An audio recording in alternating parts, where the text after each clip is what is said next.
So, what do you do when someone asks for an audition in the voice of God? We'll talk about that next on this week's Dewey's Directive.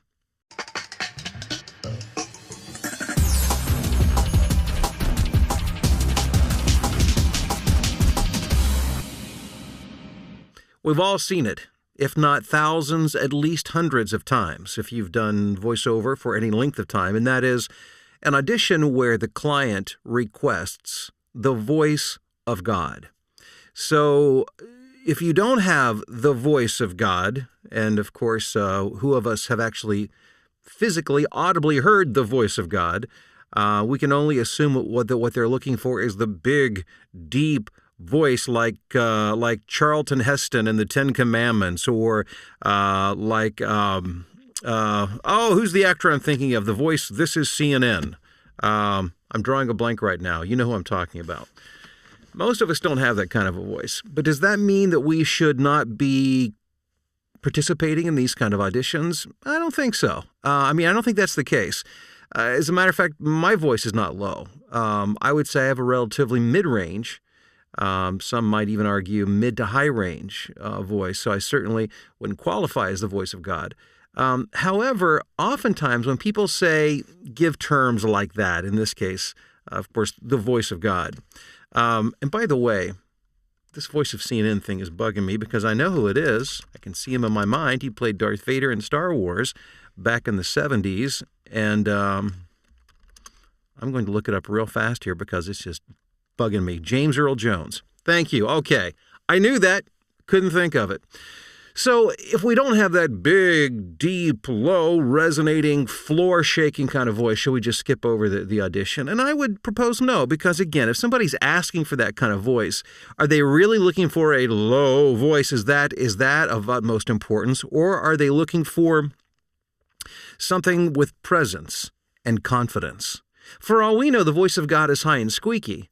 But I'm willing to bet that when he speaks, there is such conviction and belief and presence and confidence that you know it's the voice of God. So I propose to you that the voice of God is more about your sense of confidence, your sense of knowing, your sense of presence, than it is how deep your voice is.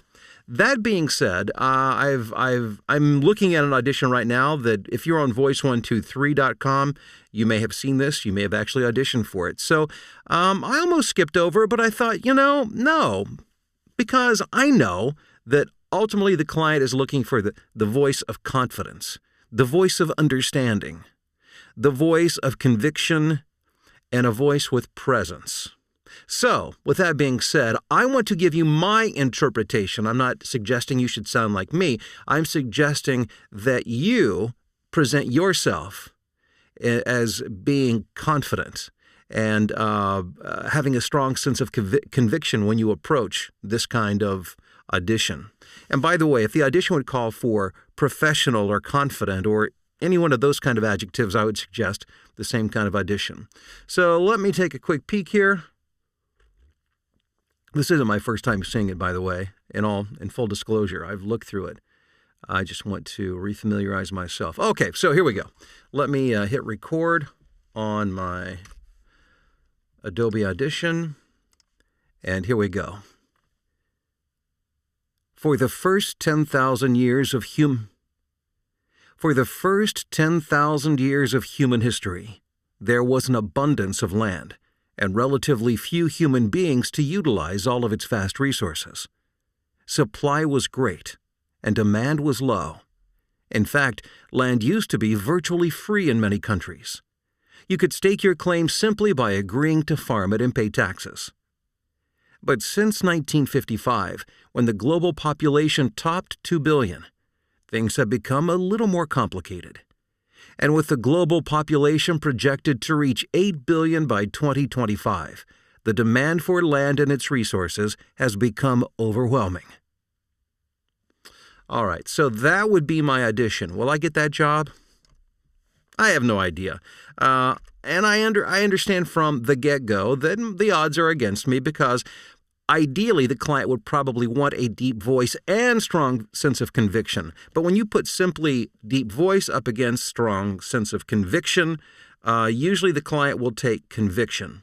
So that's why I feel confident enough to at least throw my hat in the ring. So again, don't disqualify yourself too soon. When somebody is asking for a certain read, always be asking yourself, what is it that they really want? They may say voice of God, but what does that mean to the client? And usually, in this case, I think it just means a sense of presence, of conviction, of understanding, of knowledge.